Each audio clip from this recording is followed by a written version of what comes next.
Hello po, kumusta po kayo? Welcome back po ulit sa Lutong Pinoy sa Amerika. Ngayon, gagawa po tayo ng chicken tocino. Ito po ang ating mga ingredients. Meron po tayo ditong black ground pepper, soy sauce, Anato powder, brown sugar, salt, vinegar, pineapple juice, at syempre po ang ating chicken leg meat. Kinat ko na po siya ng serving size. Ito po. Ganyan po siya kalalaki. Kaya, mag-start na po tayo. Ibabad na po natin tong ating tocino.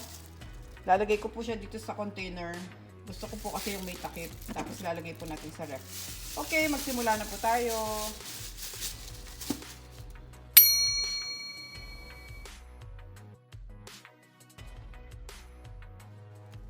Ilalagay na natin tong vinegar.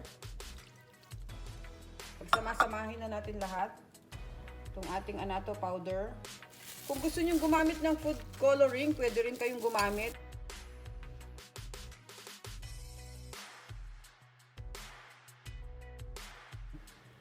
Ang ating black ground pepper.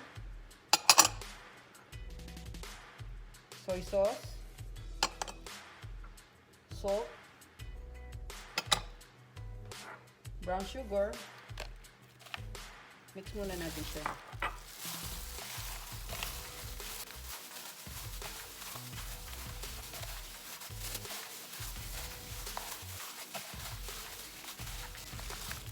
At ibubuhos ko na rin tong ating pineapple juice. Ayan. Haluin lang natin siya mabuti para matunaw yung ating sugar na nilagay. Bango. Naamoy ko yung pineapple juice.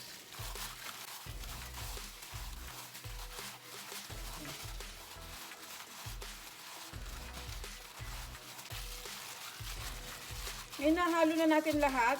Ilalagay ko po yung takip nito.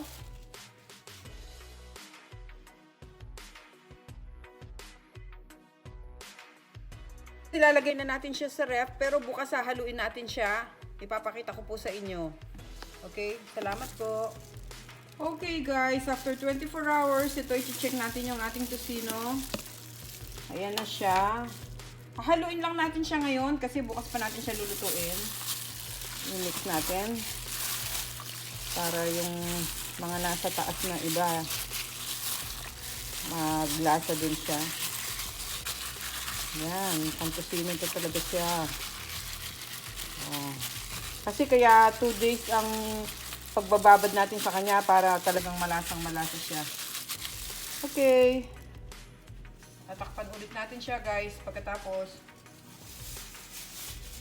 babalik natin siya sa ref.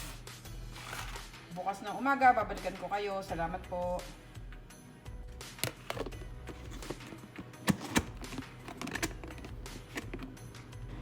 Hello guys, ito kinuha na natin sa ref tong ating tocino.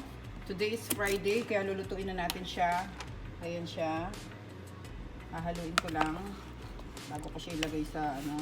Ngayon nagpainit na ako ng pan, lulutuin na natin siya dito. Ilalagay muna natin siya, hindi muna natin siya lalagyan ng mantika kasi kailangan muna mag-evaporate yung kanyang sauce o yung juice niya.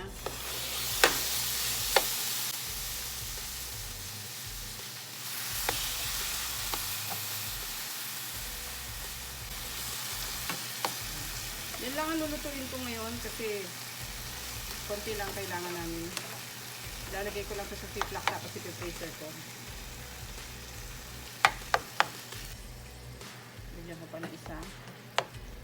Tatakpan natin siya guys hanggang sa kumulo siya. Pagkatapos mamaya hayaan natin natuyo yung kanyang juice.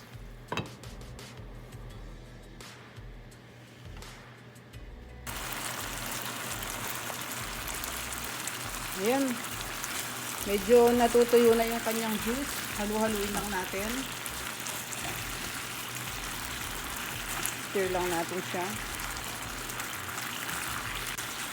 Malapit nang mag-caramelize yung ating juice.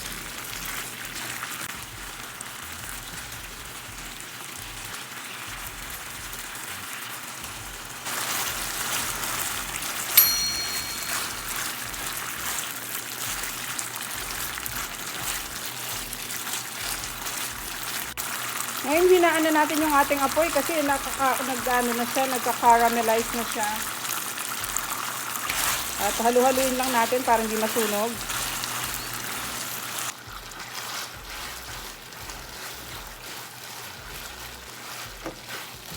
Napakamahal guys ng tocino dito kaya ginagawa ko na lang.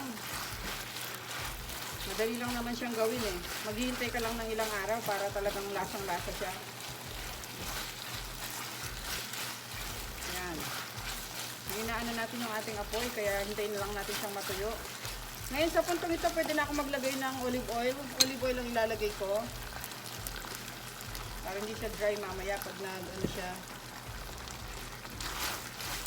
Piprituhin na natin siya ngayon. Pero hahalu-haluin natin.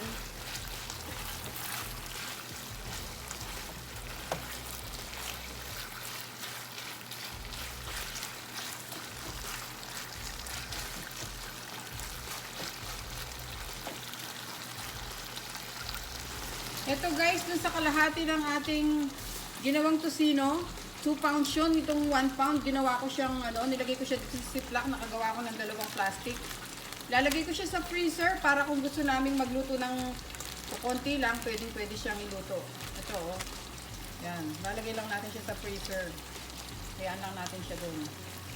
Ngayon, ito naman itong niluluto natin. Yan, natutuyo na.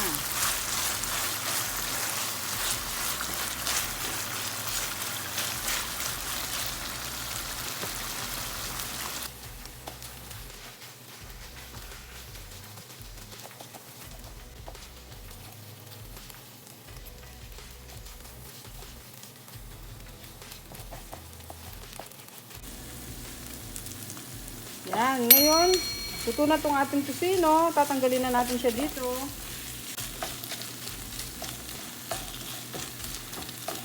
Yan, mag-ready na tayo ng ating plate at kakain na tayo. I-serve na natin siya.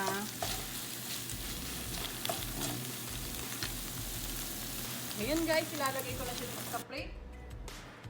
Nang makakain na tayo. Napakasarap oh. Yung mga gusto natin, yung nagka-caramelize siya.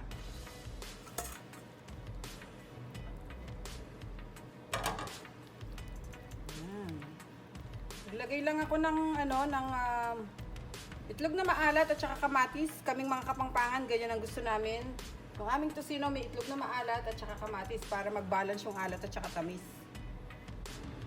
Okay guys, maraming salamat po sa panonood. Dito na po ang ating homemade chicken tocino. Kung nagustuhan niyo po ang aming video, paki-like, share, and subscribe po. Paki-check na rin po yung aming ibang mga video. Marami pong masasarap na recipe doon. Subukan nyo to guys. Pwedeng-pwede sa almusal nyo. Para sa mga bata. Ayan. Napakasarap po niya. Okay, maraming salamat po ulit. Ingat po tayong lahat. God bless po. Ito na po ang ating homemade chicken tocino.